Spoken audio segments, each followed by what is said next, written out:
I'm already a little bit worried about this based on the pre-show conversation that Derek and I were just having, but we're doing an exercise that I really enjoyed doing last year, and I'm very excited to be doing again this year.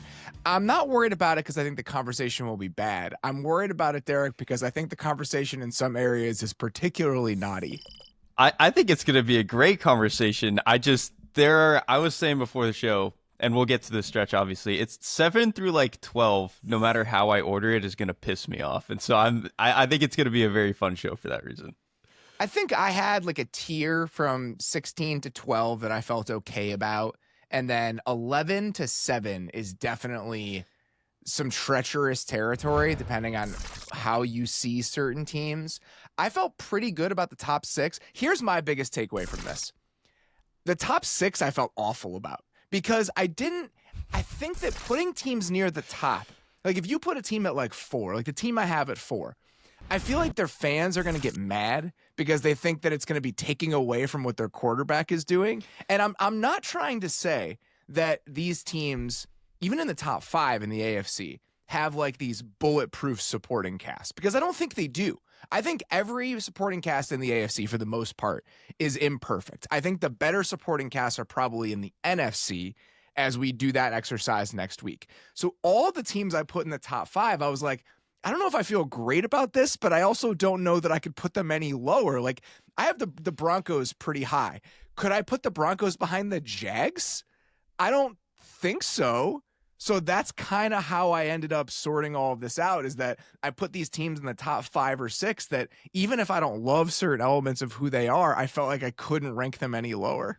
That's a good way to put it, because I think they were, even for the teams that I have ranked first, second, third in here, there's still some quibbles I could have with how this thing might get put together. But then obviously in the NFC, it's going to be what am I going to say about the Vikings or the Eagles? You know what I mean? Those feel more bulletproof situations than some of these ones. Rams. The Rams with Sean McVay. The Lions obviously things have changed without Ben Johnson, but the Lions, you could have said that about last year. There's so many good infrastructures in the NFC that in a way they've had to rely on them because the elite quarterbacks are in the other conference. So I just think that maybe that's altering how I'm thinking about this, but there are a lot of factors here. There were 4 or 5 teams where I was just I don't know what to do with this. We'll get to the Chiefs. I had no idea what to do with the Chiefs because they're one of those teams, I think, from outside perception where it's, well, there are definitely issues with what their supporting cast looks like. And then you stack it up to the rest of the teams in the AFC, and it's just well, the receivers are good when they're healthy, and they still have 2 Pro Bowl offensive linemen, even if there's one bad spot. Andy Reid is still there. And I think that's the last part of this. How you index the factors ultimately is going to determine how you're going to do the rankings. So I mentioned this in the intro. Essentially, the things I took into play were play caller / infrastructure, offensive line / running game. I was doing running game as a separate entity, and then I was it's just the same as I feel about the offensive line, except for the Ravens, because Derrick Henry is involved in that. And then pass catchers. So just the receiving talent you're throwing to. And whatever kind of multiplier or weight you would have put on one of those factors is ultimately going to play into where these teams slot in for you. And in some ways that make me a little bit uncomfortable when I look at the number next to some of these teams. I think uncomfortable is the right word. There are at least 3 teams on here where, for good or bad, I feel pretty icky about where I have them, but I couldn't find a better spot to put them. I don't know what to say. This is going to go either really well or really poorly. Again, I think the conversation will be fun. I think some of this may age very poorly because so much of this feels jumbled. Let's get right into it. I'm going to let you kick this off. Who did you have at number 16? We're going to go 16 to 1 because I think that's the better way to do this. I had the New York Jets. That's who I had as well. I'm so glad that you had the Jets there because I felt a little uncomfortable about that. I was between 2 teams. Really this low? They weren't initially, when I made the list at my first rough draft of this list, they were not the team that I had at 16, but I ultimately got them there just because this offensive line, even if I like some of the pieces, Fashanu might really develop well. I really liked Armand Membu in the draft, but the interior to me is still kind of shaky and have had some injury issues, and I think these young tackles still need to prove it, so the offensive line made me kind of icky. And then outside of Garrett Wilson, man, who's catching passes? It's going to be Alan Lazard. Josh Reynolds is an okay wide receiver 4, but he might be wide receiver 2. And then for as much as I like Mason Taylor, a rookie second round tight end might be your second best pass catcher. I don't know, man.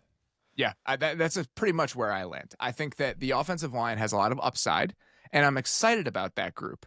But you're banking on a left tackle that's played 500 snaps and a right tackle who's a rookie. Like, who the hell knows what the development curve is going to look like for those guys in a new offense?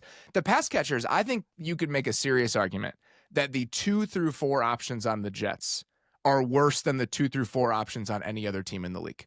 Yes, I think that's ultimately where I landed, because almost all of these teams have at least like one player where you can rally behind, and then you're kind of just quibbling with, again, what does 2 through 4 look like, or do they have a star tight end or whatever it is.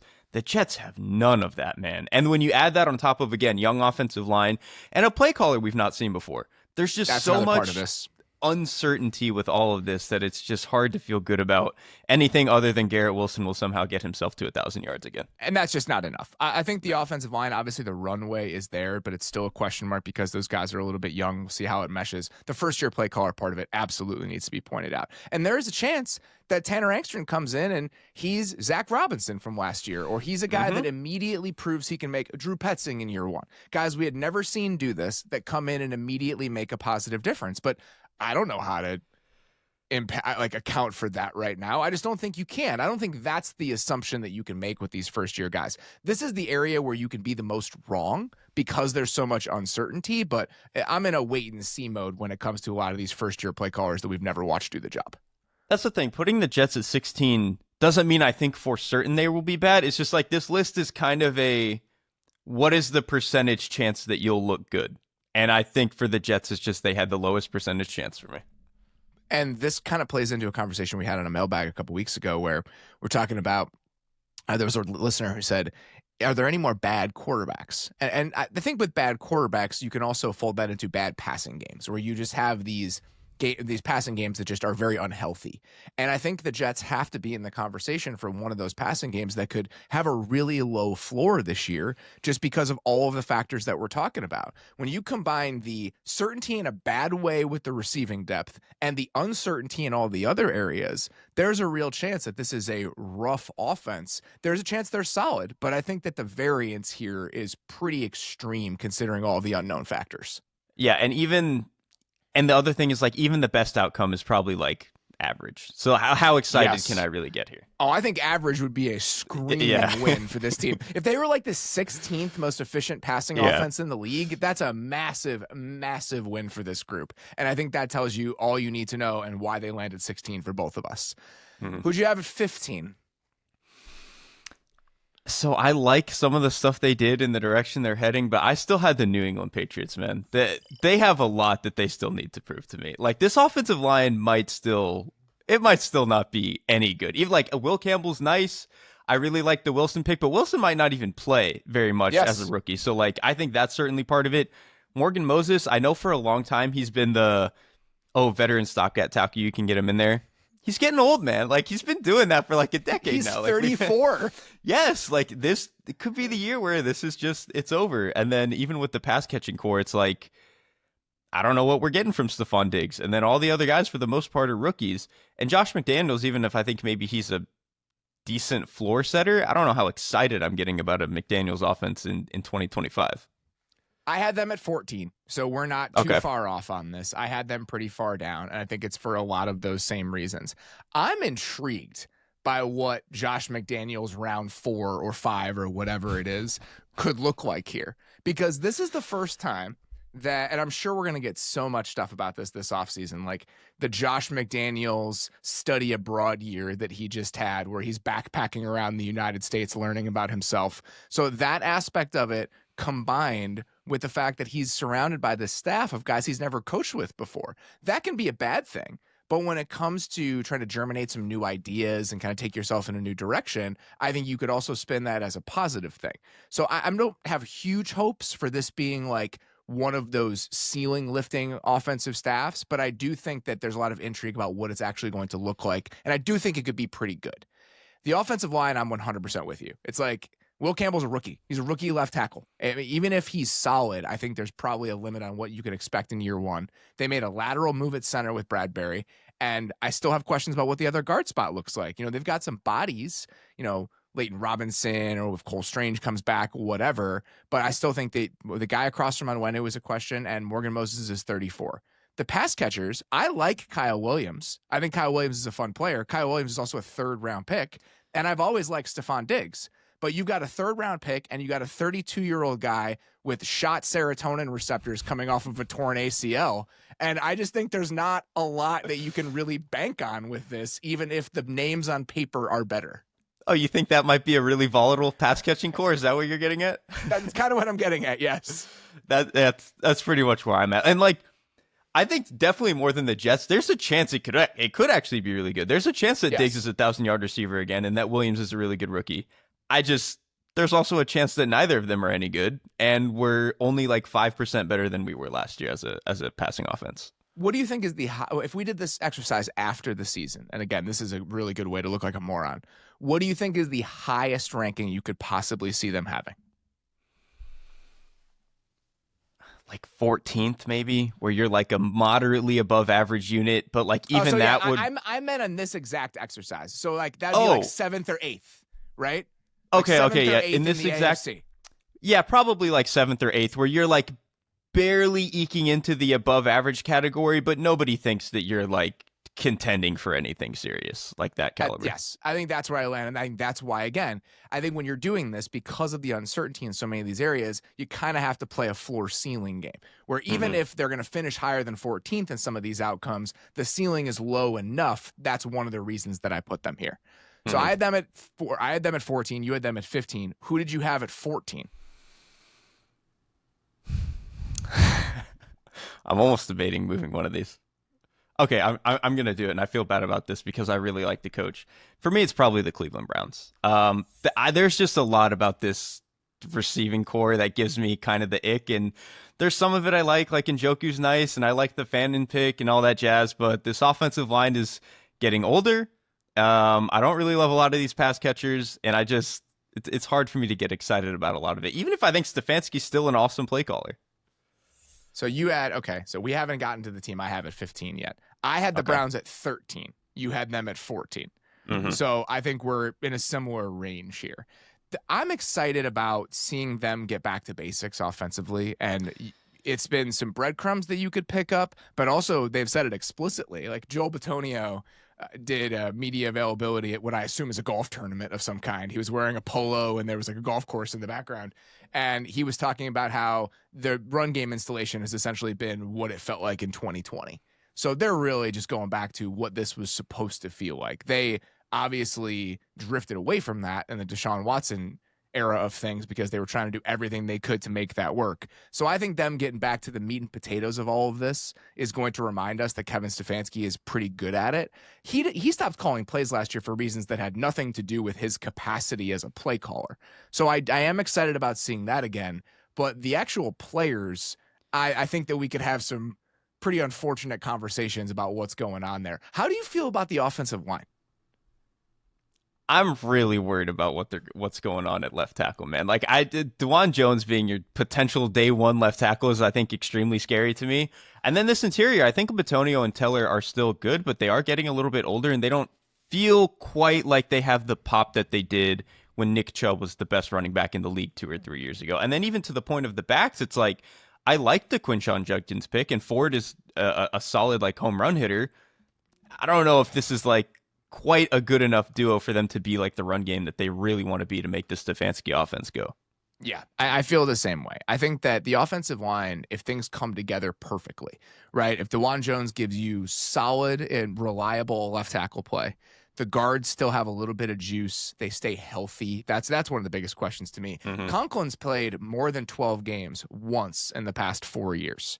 And so you're already worried about that. At least they have some interior depth. Like they signed Tevin Jenkins to a 1-year deal. I think that they can endure some injuries to one of those guards. But I think the offensive line, there are just not as many outcomes where I feel really good about them being like the engine of a decent offense compared to a few years ago. And so if you're kind of split on that, and then you look at the pass catchers, that's how they end up like 14th or 13th on a list like this. Yeah, their pass catchers, they are betting desperately that Cedric Tillman can give them like 800 yards, which like, I like the idea of Cedric Tillman. I don't know if we're getting that at this point. So this was probably, I will say, the ranking where I'm putting them here is the furthest removed from where I would have just the play caller. Like the play caller to me would be like 5th or 6th in the conference. But yeah, the rest of the picture doesn't really come together for me. And I think I'm tempted and usually lean to over-indexing the play callers in the ecosystem when it comes to a list like this. And I think that lets you know how scared I am about the rest of the factors in play here, the fact that I have the Browns at 13. So you had the Jets at 16, you had the Patriots at 15, you had the Browns at 14. Who did you have at 13? The Houston Texans. Where do you have the Titans? This is we'll get there. By this. We'll get there. We're getting there. We're getting close. I have the Titans at 15. So that's the team that I have at 15 that we have not gotten to yet. I'll spoil it a little bit. I have them for my next pick. I think the Titans are like not that bad. I don't think they're good. All right, so you have the Titans at 12 then. Yeah. Okay. Why do you think the Titans are like demonstrably better than the Patriots or the Browns at this point? I mean, I would love to hear the argument for this. Ridley is a better player than I thought he was going to be. And I think even compared to a guy like Diggs at this stage, like Diggs to me is just, it's a scarier proposition given his age and given the injury history and all of that. So I actually think in a lot of ways, Ridley is a little bit more stable to me than that. And even more so than like a guy like Jerry Jeudy. You know, we just talked about the Browns. So I think there's that. I kind of like Tyler Lockett. I still think that he has something to give. And this offensive line, the more that I look at it, I've sold myself on it, especially if Cushenberry can stay healthy and really give them something. Like maybe I just have too much faith that JC Latham is going to be like a star at right tackle, but I really think that he can be. And then even like the running back room is kind of good. Like I like Tony Pollard. Tyjae Spears is something like, I don't know if Okonkwo is good, but if Lockett gives them something more as a receiver, that helps them out a little bit. So I think this was just a unit where I didn't feel like the floor talent-wise was as bad as I thought maybe a couple of months ago. And then I like Callahan as a play caller. That's a decent argument. I can see some of that. I think in order to put the Titans ahead of the Browns, I think that you have to make a compelling argument that you think in most outcomes, if you played the season out 1,000 times, the Titans offensive line is better like 700 of those 1,000 times. And I think I could see that argument and how that could play out. But I think there's a little bit of projection involved in that, right? Like you have to build in some improvement for Latham. You have to make sure that you're getting the same level of play out of Dan Moore this year as you got out of him last year. And then health becomes the biggest question. But I think if the group stays healthy, you can make a pretty solid argument that they have the upside of like a top 12-ish offensive line. I think part of the reason that I had them a little bit lower is that to me, the entire discussion hinges on that group. Like, is it a step from a bottom 3 offensive line to middle of the pack? Or is it a step from a bottom 3 offensive line to like a top 10 offensive line? Because if it's the latter, then I think they probably deserve to be a little bit higher here. I think I'm probably just a little bit more in wait and see mode than you are. And I do not like the receivers outside of Ridley as much as you seem to. I think all of that's fine, especially the receiver core. Like maybe I do still think that Lockett just has more than he actually does have left to give. But the offensive line, I don't know, compared to teams like New England, compared to teams like Cleveland, I just felt a lot better about it. And then even the team we just mentioned to start this part, the Houston Texans, I feel way better about the Titans offensive line than I feel about the Houston Texans offensive line. All right, I think that's reasonable. I could probably move them up a little bit higher based on the offensive line potential. I think framing it that way where it's, okay, you're comparing that offensive line to the Patriots offensive line, that offensive line to the Browns offensive line, I think that's actually a good way to put it. So I'm fine with them being a little bit higher for you. So you had the Jets at 16, you had the Patriots at 15, you had the Browns at 14, you had the Houston Texans at 13. Houston Texans at 13. Mm-hmm. And I'm assuming you have them a little bit higher. For me to spoil the rest of my list, offensive line is a pretty big deal for me for the most part here. And I think the Houston Texans might have the worst offensive line still out of this unit. And even if there's the whole AFC, you think they have the worst offensive line?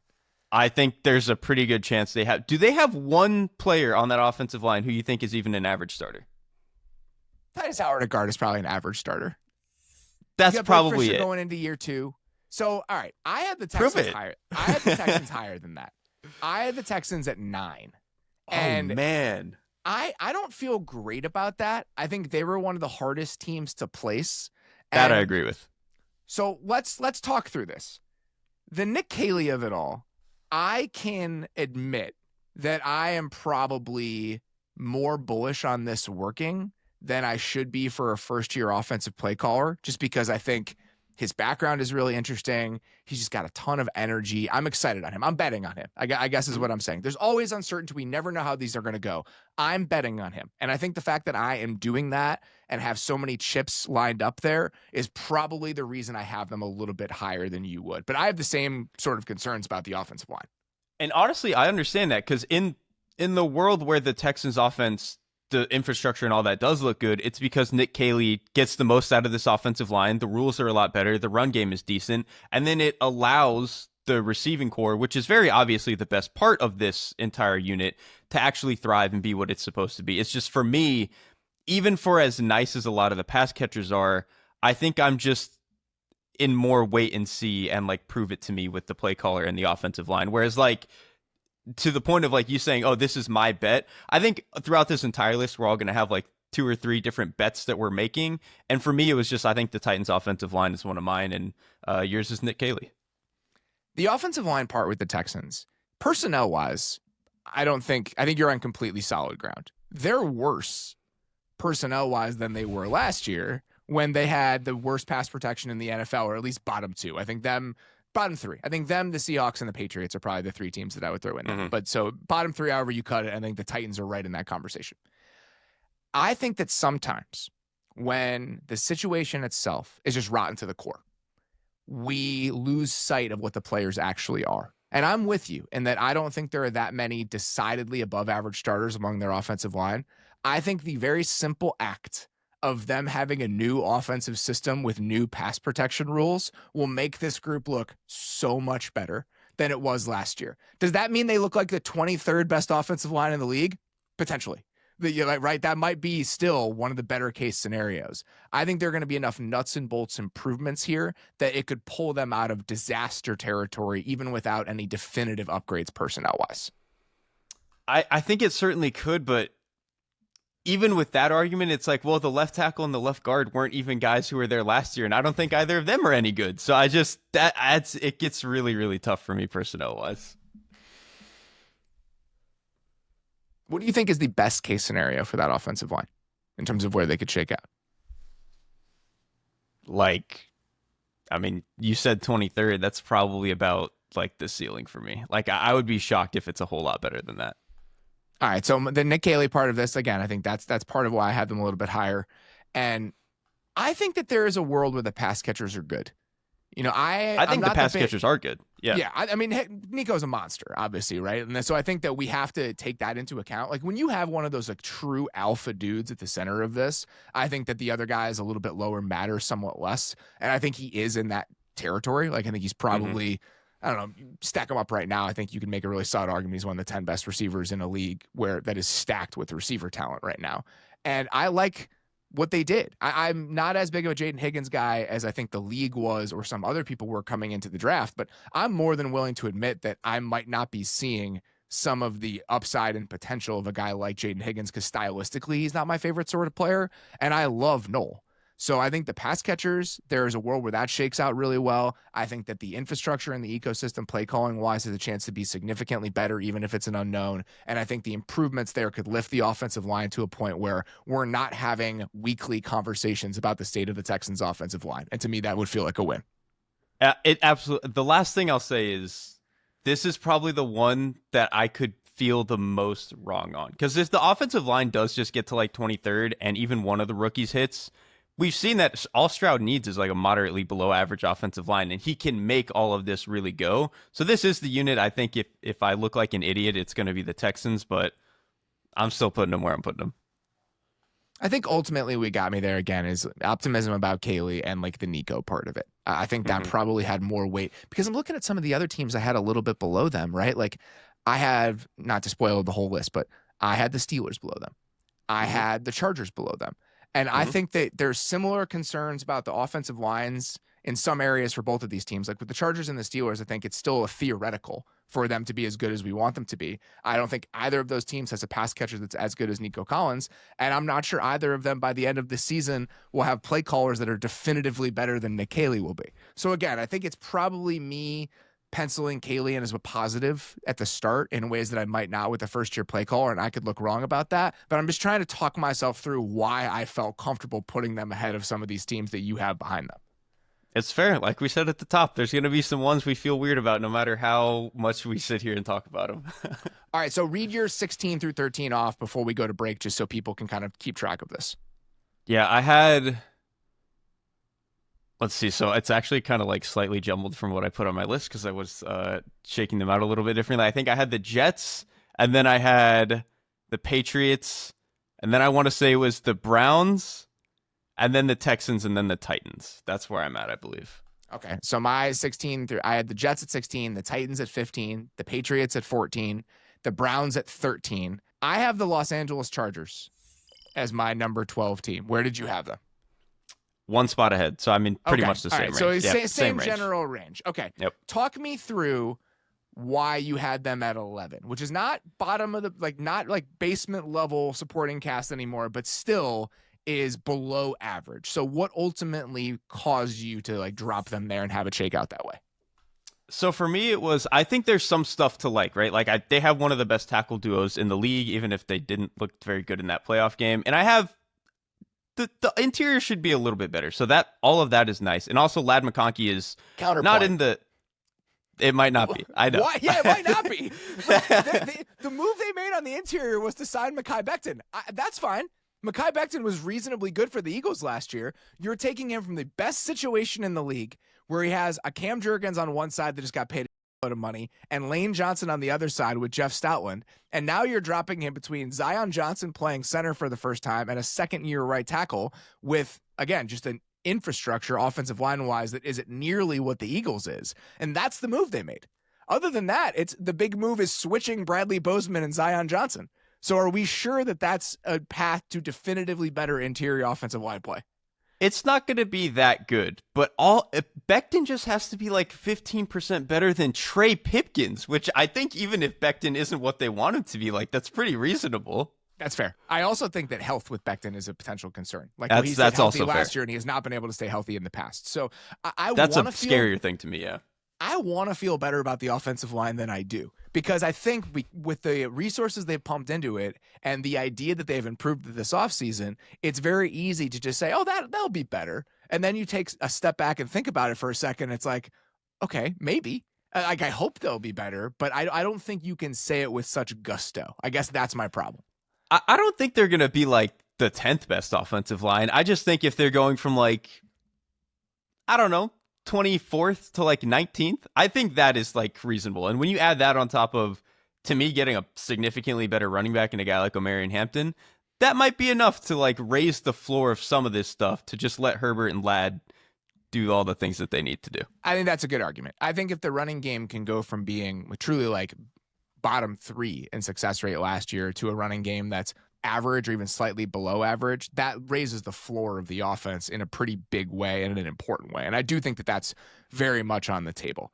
Pass catchers, I mean, Ladd is awesome, right? Full stop. He is an awesome player. Other than that, it's still a lot of questions. Like, I think that there's a path for Trey Harris to make a lot of sense in this offense and what they want to do. But again, we're talking about second-round rookies, and there aren't a lot of contingency plans. Like, if it's not Trey Harris, it's Mike Williams at this stage of his career. So I think my takeaway here for the most part with the personnel is that they're threading a pretty tight needle here with guys needing to work if the personnel is going to be significantly better than it was a year ago. And that's just a dangerous place to be, where if the place where if Trey Harris doesn't work, oh boy, we're in trouble. That's just not a fun spot to be in when you're a team that went to the playoffs last year. Yeah, that's a bad sentence. And like maybe for me, even having them only one spot higher is me just over-indexing a little bit into the offensive line. But the reason I knew I was going to have them in the bottom half of this list is the play caller ceiling is only so high. And then, yeah, everything outside of Ladd from a pass catcher perspective is pretty spooky to me. And I guess there was part of it where it was like, okay, well, that was the case last year and they were still a playoff team, but they didn't want to live the way that they were living, clearly. So Yeah, it was hard for me to get them any higher than even like 10th if I really, really wanted to. I think that's kind of where I am too. Like, I think you could easily put them right with the Browns. I had them one spot ahead of the Browns. Like, I think that's probably the same general range. I think the argument is the offensive line is better and that Ladd is better than any pass catcher that is on the Browns. And so I think that's probably why I settled there. And I'm with you on Roman. Like, he's become a punching bag in a way that I don't think is fair. I think he's a very good floor setter. I think that the ceiling, obviously, we can have a conversation about that. The Ravens did. And you see the benefits that they've been able to reap because of it. But I think he is a capable offensive coordinator who definitely sets a reasonable floor for your offense. Exactly. He's kind of boring in the sense that we all know what he's going to be, but there's almost like some degree of like, okay, it's nice that I know what he's going to be compared to some of the other guys lower on this list. So I had the Chargers at 12. You had them 11. Who did you have at 12? 12 was where I had the Titans. Okay. So who did you have at 11? At 11, that was the Chargers for me. Okay.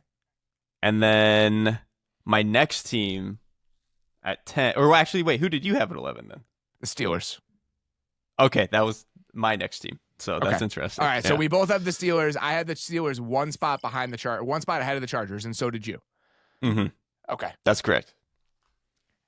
Do you feel good about having the Steelers even that high on this list?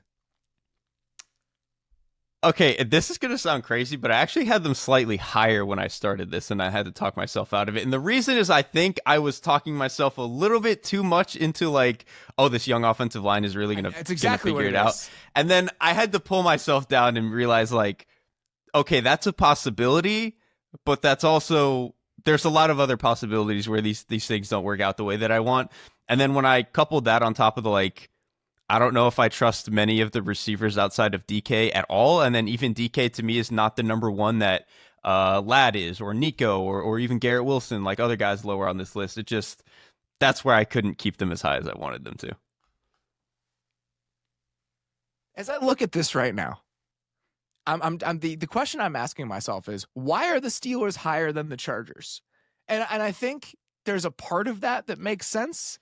But there's another part of it that it's like, I don't know if that should be the case. Like when I initially made the list and did that, I was like, okay, that seems right. And now as I sit here and think about it, I think the Steelers offensive line is more of a theory than the Chargers offensive line is. Like the Chargers offensive line, I think we know the tackles are going to be good. We haven't really seen Fontenot play, and Broderick Jones is moving back to the left side. And so in the interior, I think the upside for the Steelers interior is higher than it is for the Chargers interior, but I still think that you have a little bit of projection with McCormick. There's still youth there. And the pass catchers, it's like, if you had to pick a guy right now, Ladd McConkey or DK Metcalf, to be the number one pass catcher on your team, which one are you taking? It's Ladd. Me too. And however, if you had to pick a second best pass catcher from either of these teams, who would it be? Probably wide receiver or tight end. It would be Pat Freiermuth. That's where it kind of got closer for me. I think that's fair. And Calvin Austin's a reasonable role player. And if you had between Arthur Smith and Greg Roman, who would you rather have call your offense right now? Arthur. And I think that to me was ultimately what split it. All right. That's talking through it. I do feel better about it. But there was a moment here where I was like, am I losing my mind? Like, is this actually the right way to order these? It feels weird when you look at it. I think that's probably what was pushing me here. But to articulate it and talk it out a little bit, I think is helpful. Definitely. Yeah, I mean, it's DK Freiermuth and like that's it, depending on how you feel about Calvin Austin. Exactly. But the Chargers, it's like it's Ladd and then like Trey Harris, maybe. Whereas like at least Freiermuth, he's not the sexiest tight end in the world, but we at least know what he is. And at least I do think with Arthur Smith, he's gotten a lot of, criticism the last couple of years, but I do think the ceiling for what his offense and as a play caller can be is a little bit higher than a guy like Greg Roman. So again, I could only put the Steelers so high, but I do at least feel like 2% better about them than the Chargers. The conversation about the Steelers offensive line almost feels a little bit to me like the conversation about the Titans offensive line, where you look at it on paper and you look at the investments in it, and it's just like, okay, this can be a good group.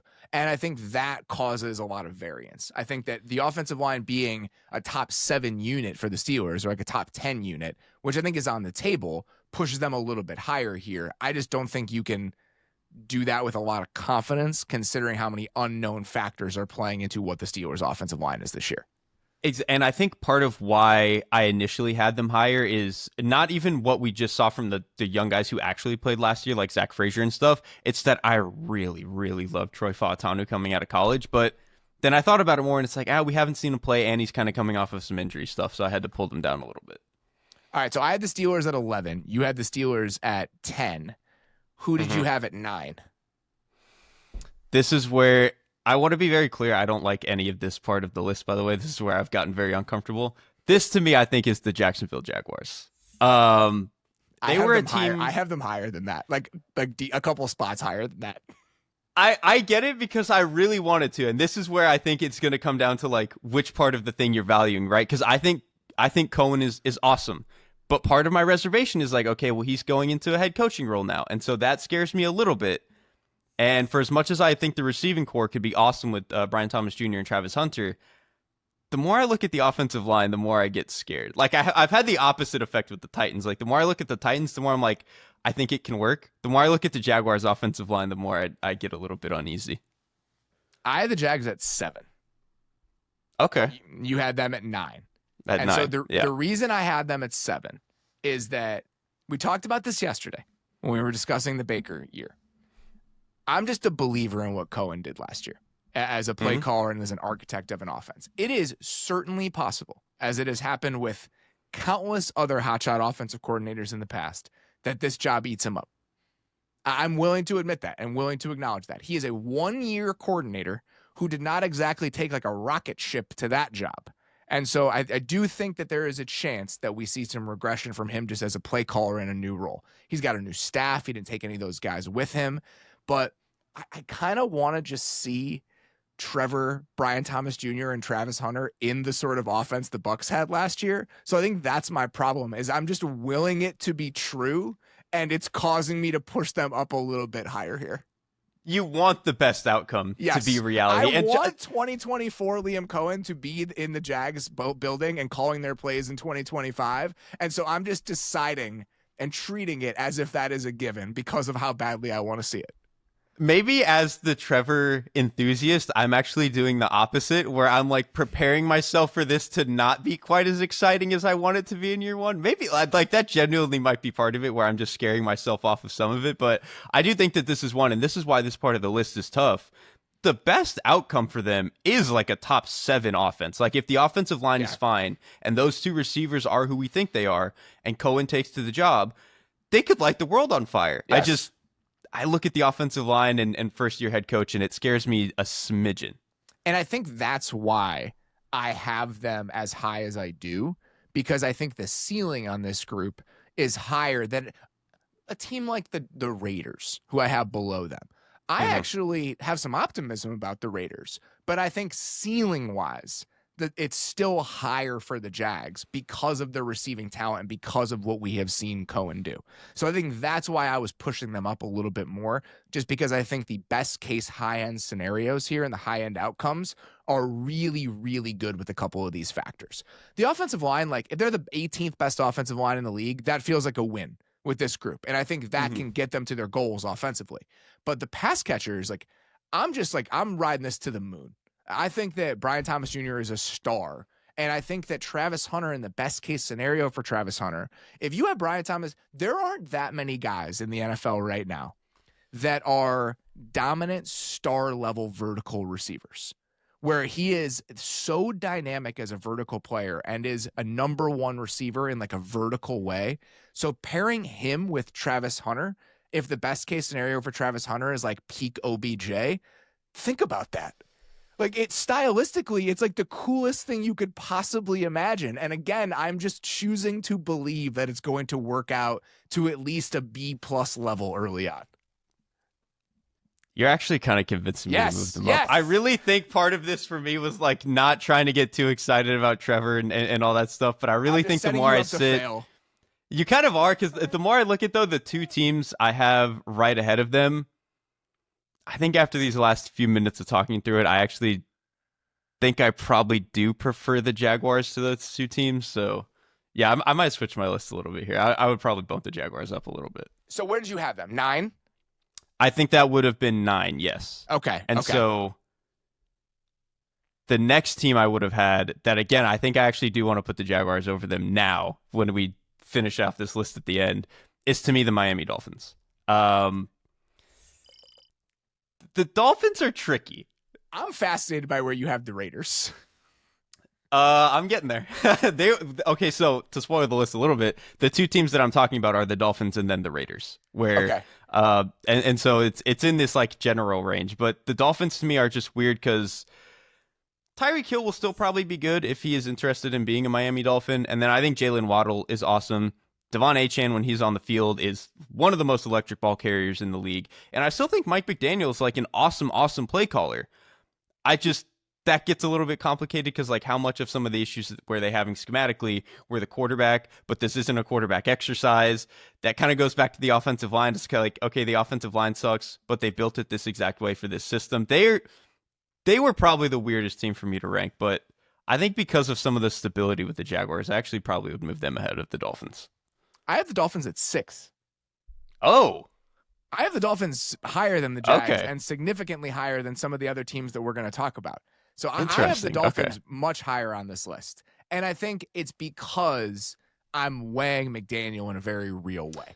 Like, so Yeah. with the Dolphins are hard to do in an exercise like this because if you're looking at all the different factors and you're saying, okay, pass catchers, offensive line, play caller, and they all have equal weight, and you look at the talent on the Miami Dolphins offensive line, there's no way that they would be 6. There's no way that you could justify that. But because of how they play and because of how the offense is structured, it mitigates the offensive line to such a degree that I feel like you can push down how much you're weighing it and over-index the other factors. And that's why I have them so much higher.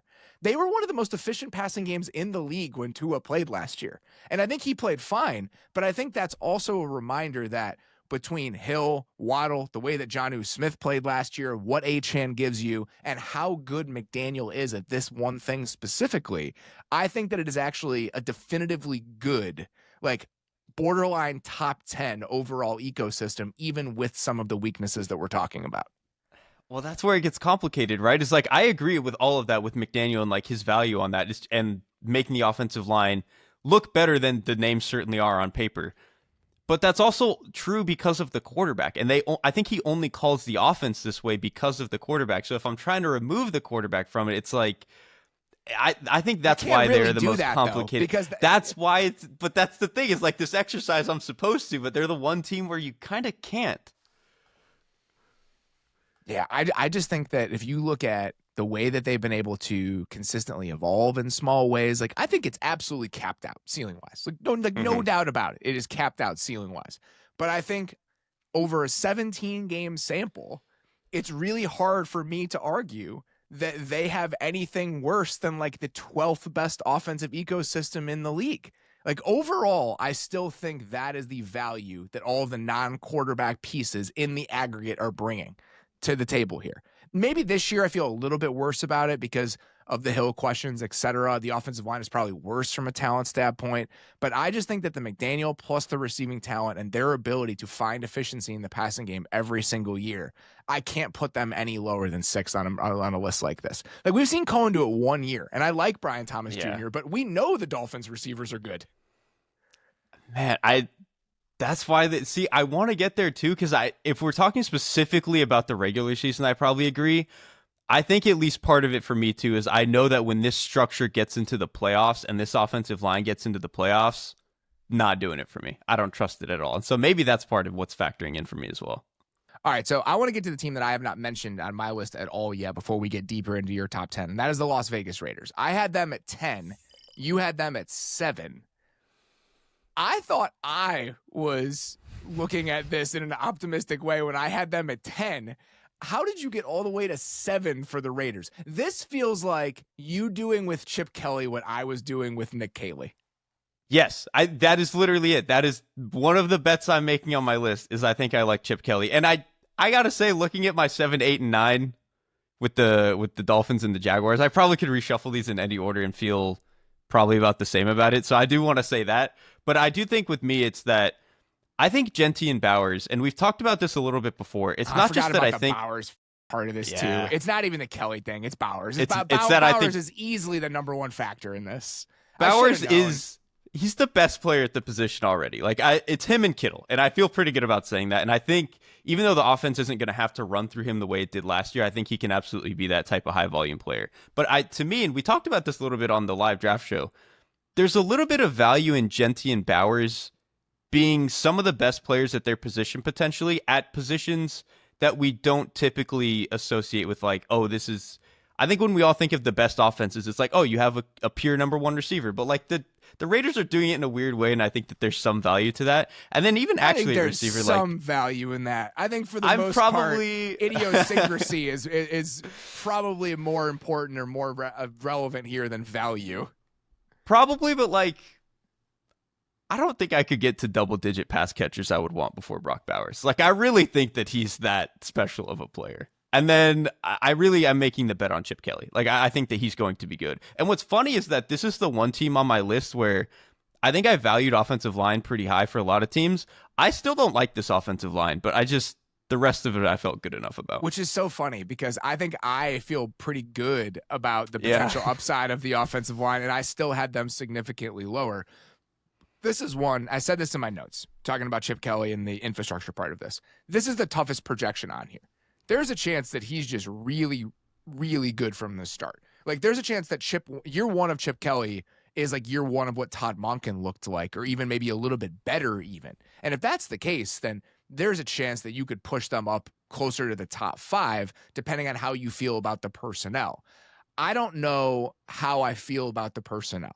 I'm excited about how weird this pass catching group can potentially look with Bowers, Jacoby Myers, Jack Besh. Like we've talked a lot about that in the moments since Gentee and Besh were drafted. The fact that this is going to be a strange collection of pass catchers that I do think can end up being pretty good. I still think there's just a lot of projection in that. And with the offensive line, I think there's a chance the offensive line, there's the young pieces. I want to see what they look like with another year. Like, I want to see what DJ Glaze and Jackson Powers Johnson and like that group looks like in a new offensive system with a real quarterback. I think that group can be solid. I don't know if it's going to be like a decidedly above average group. So I think it's the pass catchers and the offensive line, I feel like, are capped in terms of how good they can be. And the play caller is still enough of a question mark because we've not seen him do it in the NFL in a very long time, where that's why I had them settle somewhere around 10. I could easily see, if we did this exercise on January 1st, them being in the top 5 if Chip Kelly ends up becoming like a definitive needle mover early on here for the Raiders.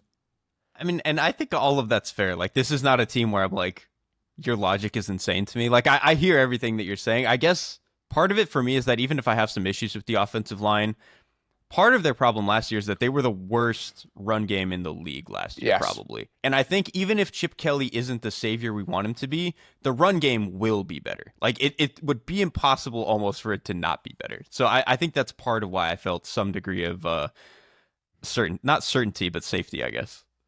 That's a good argument. Okay, let's list off what we've done so far before we get into the rest of your top 10. So I'll start here. I had the Jets at 16, the Titans at 15, the Patriots at 14, the Browns at 13, the Chargers at 12, the Steelers at 11, the Raiders at 10, the Texans at 9, and then I also had the Jags and Dolphins a little bit higher, but let's cut it off there because we have not talked about my team at number 8. So who did you have from your 16 to 8? So 16 had the Jets, same as you, Patriots 15, Browns 14, Texans 13, Titans 12, Chargers 11, Steelers at 10, and then Jaguars, Dolphins, and Raiders 7, 8, 9. I might be a coward and like kind of shake that up a little bit, but that's pretty much the tier. All right, so we talk about the teams that I had at 7 and 6. I had the Jags at 6, the Dolphins at 6, the Jags at 7, the Dolphins at 6. I had the Colts at 8. You had the Colts higher than this. I have the Colts a good bit higher than this, actually. Wow. Yeah. Okay. All right. All right, so I have the Colts at 8, and I think it's for this reason. I think that I'm just not 100% sold on the structure and the play calling aspect of this and the architecture aspect of this. I think it's been good, and I think it's probably been held back by what we've seen from the quarterbacks and just how volatile that whole situation has been. I'm just not sure I'm all the way there as like, this is definitively a really, really good situation. The quarterback is the problem. So I think that's kind of where I land on that aspect of it. the offensive line has multiple new pieces that they're having to replace with young guys this year. And so I think that, I mean, we're talking about, you have Quentin Nelson, and I think Bernard Raymond's a very good player at left tackle. Braden Smith, obviously has been going through a lot in his personal life, but he's been hard to rely on in the same way that he was early in his career. And you have new starters at center and right guard. Even if you feel good about the in-house young replacements, I still think there's a decent amount of uncertainty there. The one thing I feel really good about with this team is I think the pass catchers are really good. Like, I think Josh Downs is a real player. I think Pierce, for what he is really solid. I think Pittman, for what he is really solid. And I still have a candle lit for A.D. Mitchell because I believe that he is a very talented player who will get better with more time. But I think the questions along the offensive line and just some lingering doubt about whether or not this is a definitively good offensive ecosystem independent of the quarterback is why I have them a little bit lower. I think all of that's fair. I guess for me it was that I have a slightly higher degree of faith that I kind of like some of the young offensive line pieces. Like, I think Bortolini is not going to be as good as Ryan Kelly, but I think he's actually showed some stuff when he had to play last year, and I think that he's going to be solid for them, and I think when you have three other guys who are Pro Bowl caliber players in Raymond, Nelson, and Braden Smith, that it can look fine. I also still have a lot of faith in Steichen. Like, for as rocky as the passing offense has been the past few years, I've never watched it and been like, man, the play caller is really doing them wrong. I really think it has been like a quarterback trying to work through a lot of stuff, and he's not yet been able to do that. So I do think this is one where I'm taking, I don't know if it's a leap of faith, but like I'm giving some benefit of the doubt to Steichen for what the quarterback situation has been. And then honestly, the skill players are really good. Like, you still have like a top 6 running back. They spend a first-round pick on a tight end, who I think is more dynamic than anyone they had at the position the last, 3 years. And then the receiving core is, there's not a star, but you've got, I think, 3 quality starters, and then maybe Mitchell is a cherry on top. So I had them at 8, and I think the part of the reason I had them at 8 is I couldn't put them ahead of the Jags because of what Brian Thomas Jr. did last year and what we saw from Liam Cohen. Like, what Liam Cohen did as a play caller last year is as impressive, I think, as anything Steichen has done in any of his years as a play caller. Mm-hmm. So I think that was part of it. Maybe the depth of the receiving core with the Colts is better, and I think you could easily make that argument. And obviously, Travis Hunter is a question. I think that's why it was hard for me to put them ahead of the Jags, though, was the Cohen, Brian Thomas Jr. combination and just the faith I have in that. And again, we talked about why I have the Dolphins a little bit higher. So I had them at 8. You said that you had them significantly higher than 8. Where did you have the Colts ultimately on your list? If I'm doing the math here correctly, 5, I think. Wow. I think I have them at 5th. Yeah. And it's funny you mentioned those 2 other teams in the Jaguars and the Dolphins. The ceiling for those 2 teams is significantly higher, right? Because of the play caller and the pass catchers. I think the floor with Indy is significantly higher because I just love the offensive line way better than I like Miami's or Jacksonville's right now. And so I guess to me, it's like if I inserted I don't know, quarterback 13, whoever you want it to be, into both of these offenses, I just feel like you could get a more stable product in Indy, even if the ceiling is higher for those 2 other spots. I think that's a good way of thinking about it. I think if you're looking at my list, the ceiling plays pretty heavily into how I ended up ranking these teams, right or wrong. So I think you pushing forward the offensive line and the floor, and me pushing forward the play caller, pass catchers, and the ceiling, I do think explains a little bit of the separation in the list that we have.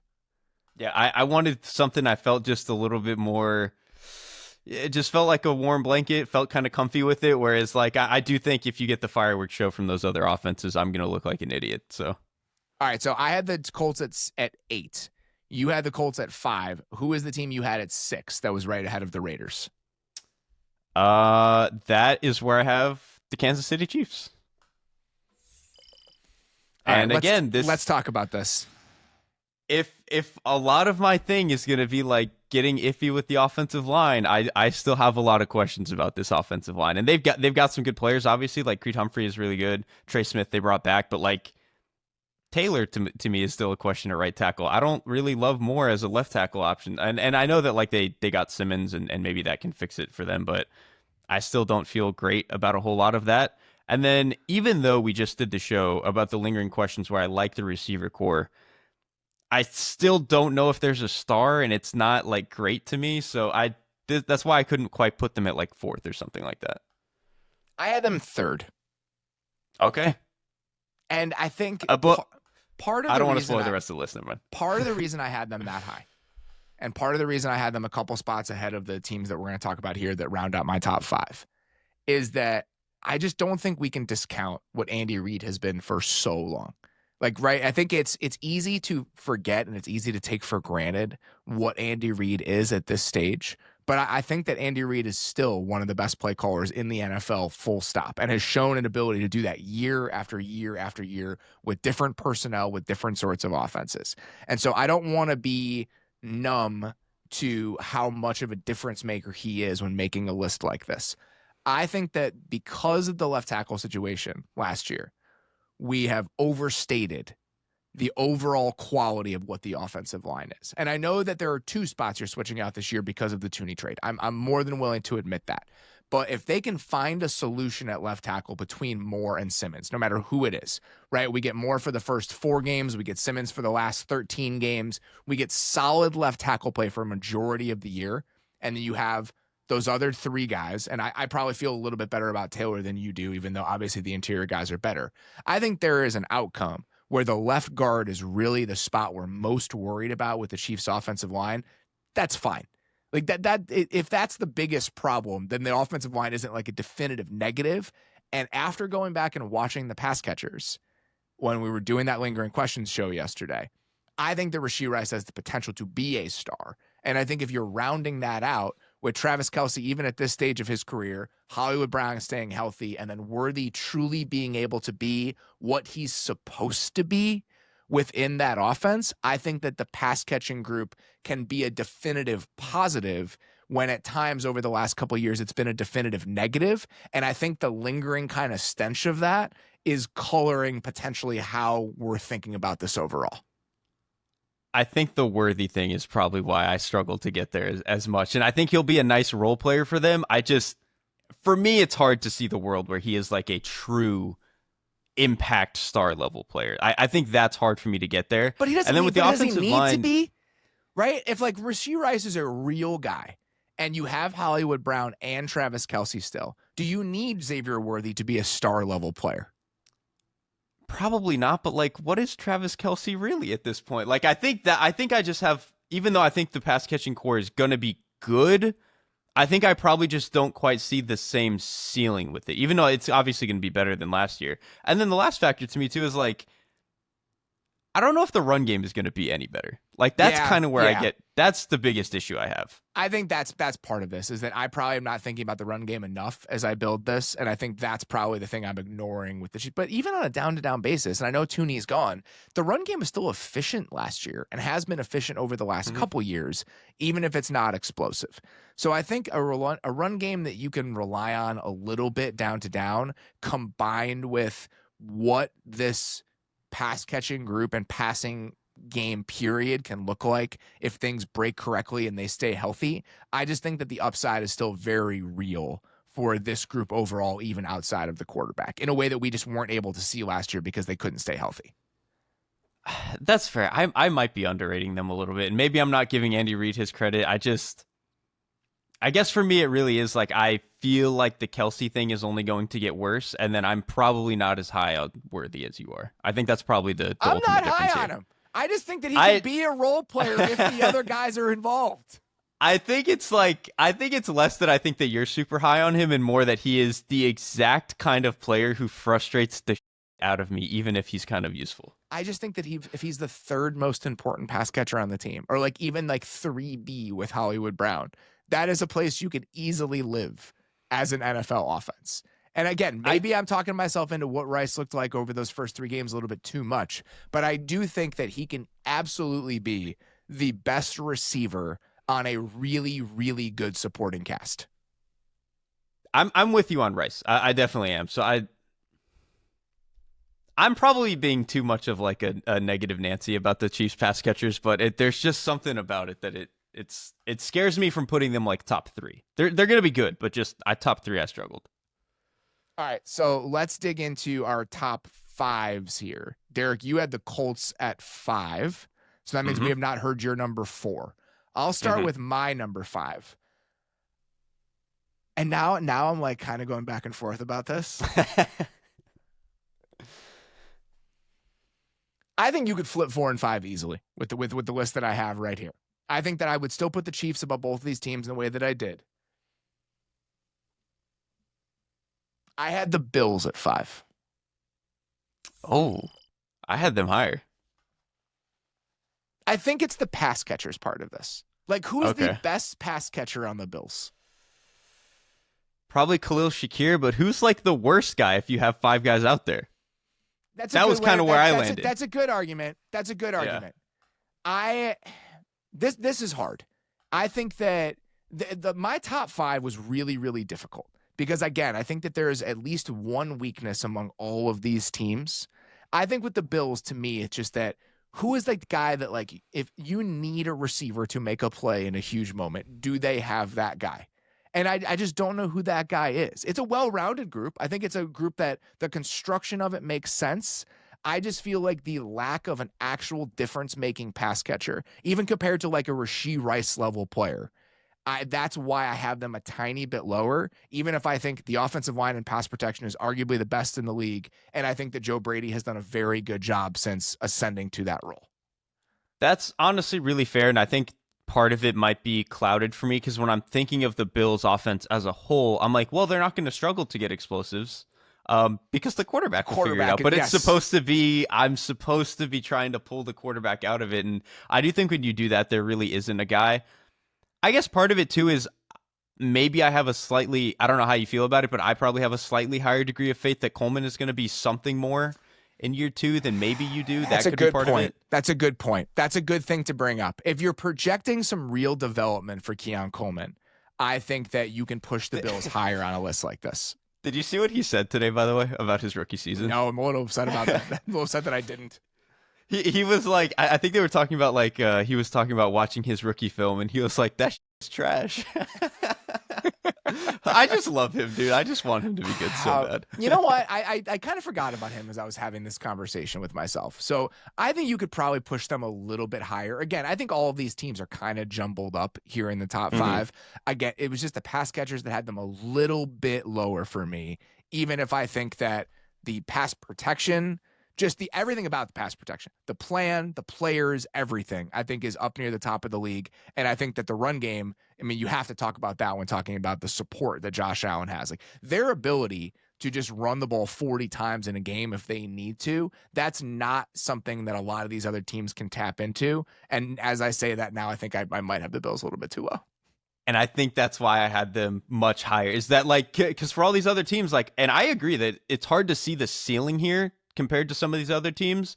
But for me, when I think about like a top 5 offensive line in the NFL, one of the best run games that could run the ball, like you said, 40 times if they want to. And I do think Joe Brady has really become something as a play caller. Like to me, it felt like the floor was so high for them that if I'm doing, what's the percentage chance that they'll be good? It is extremely high in Buffalo to me. All right, I'm amending my list officially. I'm putting the Bills at 4. Okay, I'm there putting we the go. Bills at 4. All right, where did you have them? If I had them at 4, where did you have the Bills? I had them at 2. Yeah, I can understand the argument for that.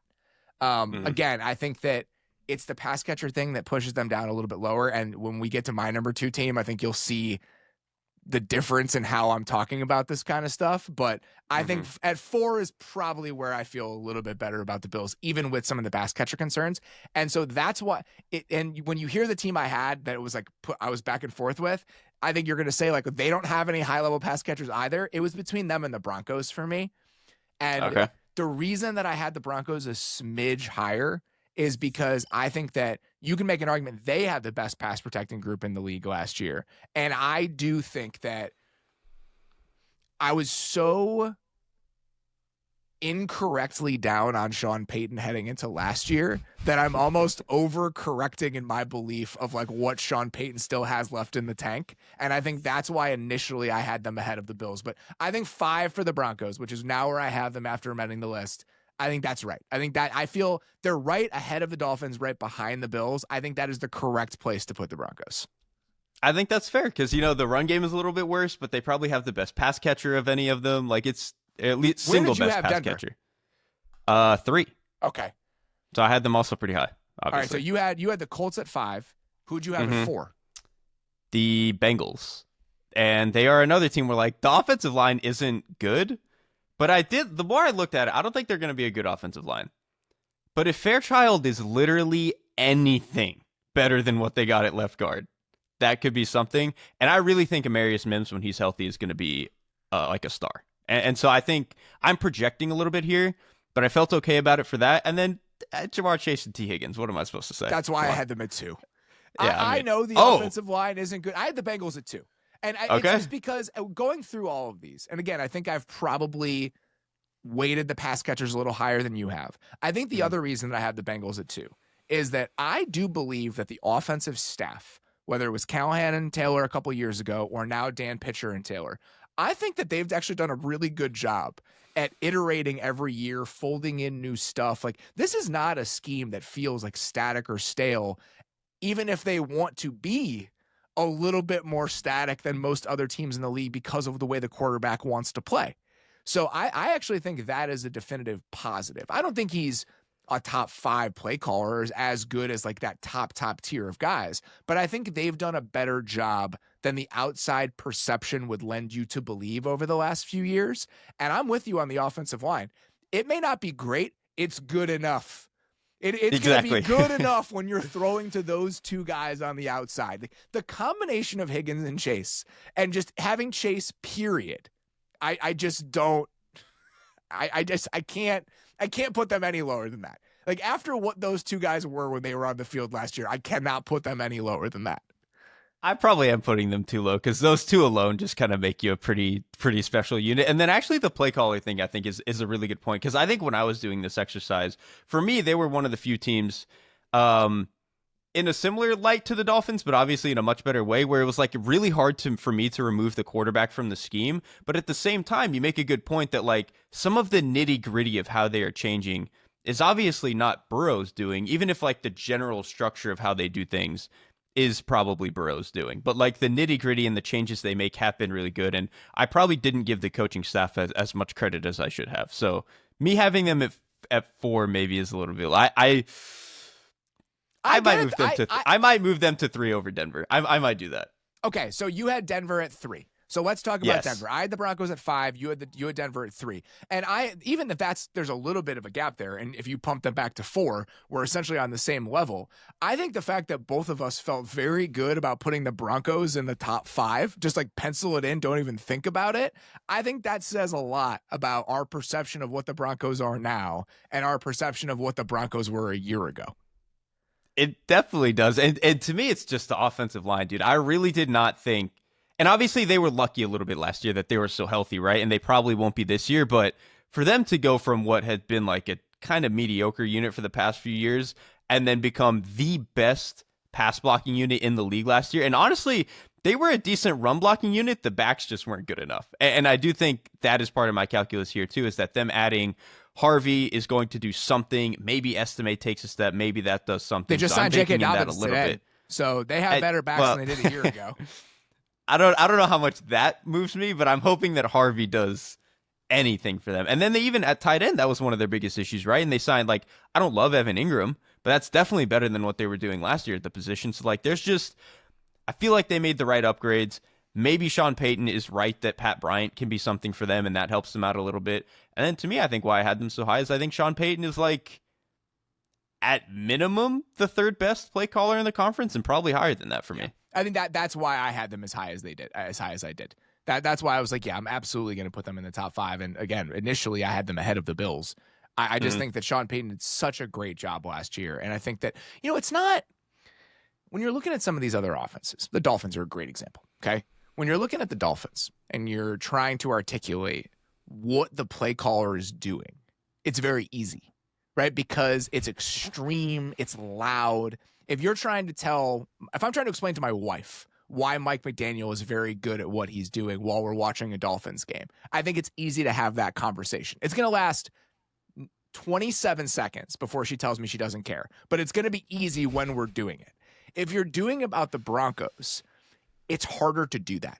It's harder to articulate and point out why Sean Payton is doing a really good job in like building this offense, but the pass protection and just how solid they are, the rules, how buttoned up everything feels, the quieter ways you feel how put together everything is on that side of the ball, I think that they do that about as well as any team in the AFC or any team in the league does right now. You feel how just crossing the T's and dotting the I's and just having every little detail is correct. You feel that when you watch the Broncos, independent of the individual talent that they have on that unit.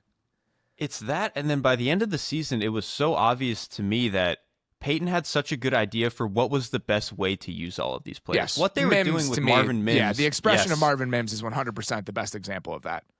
Mims going from, oh, we need him to be a deep guy to, you know what, screw that. He's going to be kind of our gadget guy, and we're going to use him that way. I think that was really important for them. And then them even like the way that they found ways to like make Nate Adkins like a very useful blocker for them out in space with some of their RPO stuff.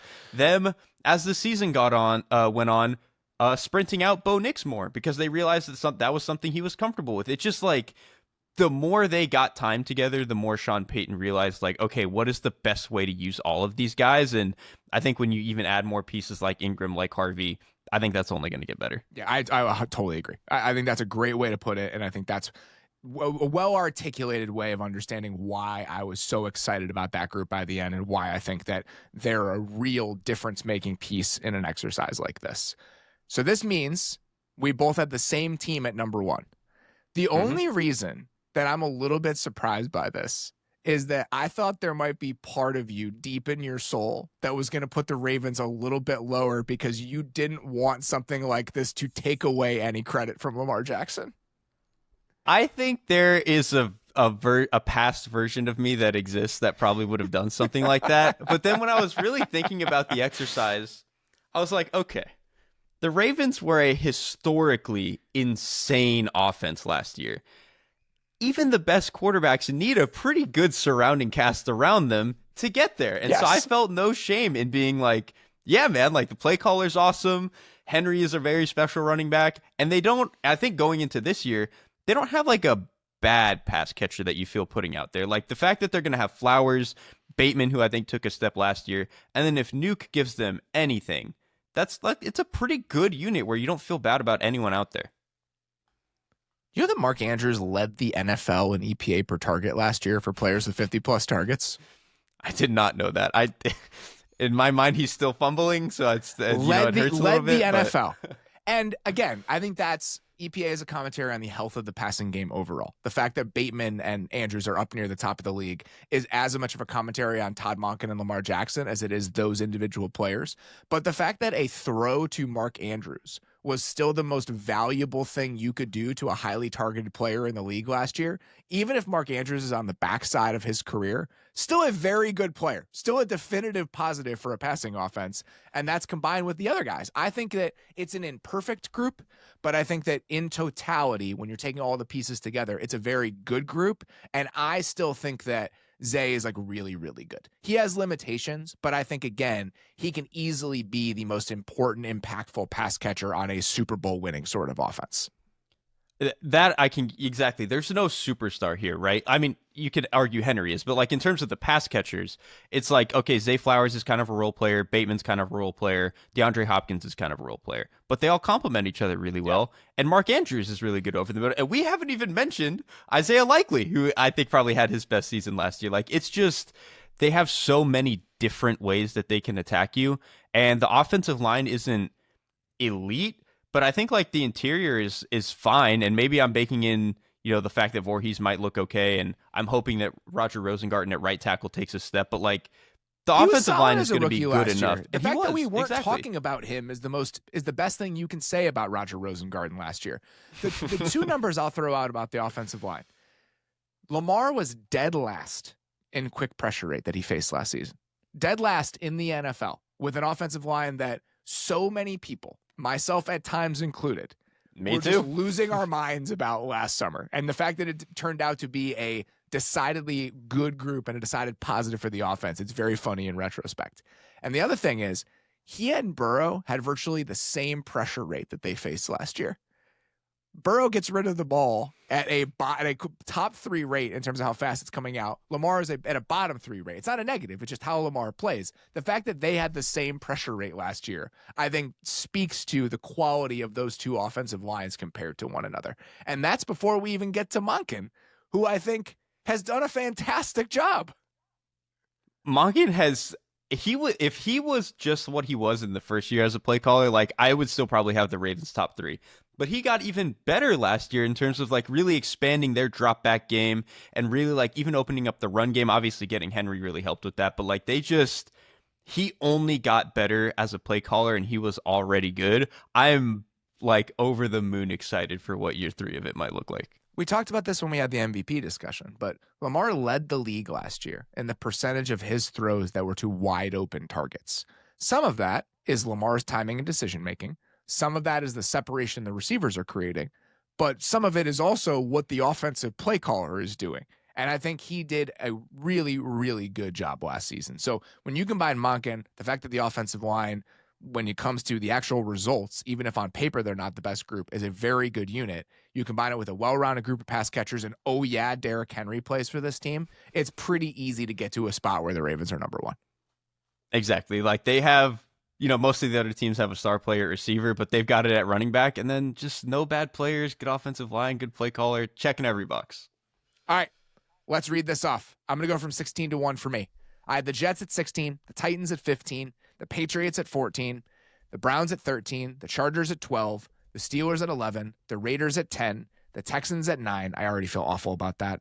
The Colts at 8, the Jags at 7, the Dolphins at 6, the Broncos at 5, the Bills at 4, the Chiefs at 3, the Bengals at 2, the Ravens at 1. Okay, I'll go through mine here. Also, Jets at 16, which it's very funny. There were very few that we got on the dot, but Jets at first and last we got right on the dot. So Jets at 16, Patriots at 15, Browns at 14, Texans at 13, Titans at 12, Chargers 11, Steelers at 10. I'm going to be a coward and say Jaguars, Dolphins, Raiders is 7, 8, and 9 in some horrible order. And then for me, it was the Chiefs. And then the Colts at 5, Bengals at 4, Broncos at 3, Bills at 2, and Ravens at number 1. So I think the Texans is the team we're furthest away about. I had them at 9, you had them at 13, and I think the Colts are number 2. Mm-hmm. Yeah, it's funny that they're both the AFC South, man. And even the Jaguars, like you kind of had to get me there and get the whole AFC South. Even the Titans, I think I was probably ended up a little bit more. That was probably our most contentious division, actually, is the AFC South. It's I definitely agree with that. I think the Titans, you sold me a little bit, though. I think the path for the offensive line for the Titans is a little bit cleaner than it is for some of the other teams in that range. So if I had to do it over again, I think I'd probably feel pretty good about putting the Titans ahead of the Patriots, and that would mean that we're a little bit closer on the Titans than some of those other teams. Yeah, that's a good question before we get out. Who is the team that you would probably want to most move based off of some of the discussions that we had? To me, it's probably the Jaguars. I think I was probably a little bit too low in having them. I think initially at 9, I probably would move them closer to like 7 and put them at the top of that tier. The Titans are in that conversation for me. I want to say the Raiders. Like the fact that you were so much more bullish on the Raiders than I was, it bums me out a little bit because I find myself wanting to be excited about the Raiders. And so the fact that you were so much higher on them than me, I'm coming away from it with like a little bit of FOMO because I think being excited about the Raiders right now is fun. So I think that's what I'd probably throw in there. And I think the Texans moving them down a little bit just because I fully understand how stupid this could potentially look. Again, you're just in something like this. You're choosing to make a small series of bets because it would be wholly uninteresting if you weren't. And so the Texans infrastructure just being significantly better this year is a bet that I'm making, but it's a bet on a first-year play caller, and it's just really hard to feel good about those. So the Texans being as high as I have them, I think that's one that I could have a little bit of egg in my face when this is all over. I think the Texans might be the team that one of us for sure is going to look stupid. I don't know who it's going to be, but it's going to be one of us. I'd bank on me. I'd probably bet on me. All right. That is all we've got for today. We will be recording another mailbag for Monday, and then we'll be back to our regularly scheduled programming Monday, Tuesday, Wednesday, Thursday. That is going to be the off-season schedule that we've got for at least the next few weeks. Obviously, July 4th is a holiday week. We can talk about that when we get there, but be on the lookout for the Monday mailbag, followed by episodes on Tuesday, Wednesday, and Thursday for the next few weeks. Very excited about getting back to that. We will do the NFC version of this show next week. Not sure exactly which day, but it will be coming along with one more lingering question show, at least, that we are going to knock out. For now, that's all we got. Appreciate you guys listening. Enjoy your weekend. We'll talk to you soon. Thanks for watching The Athletic Football Show. Subscribe to the channel to keep up with us. Like and comment on this video, and we'll see you next time.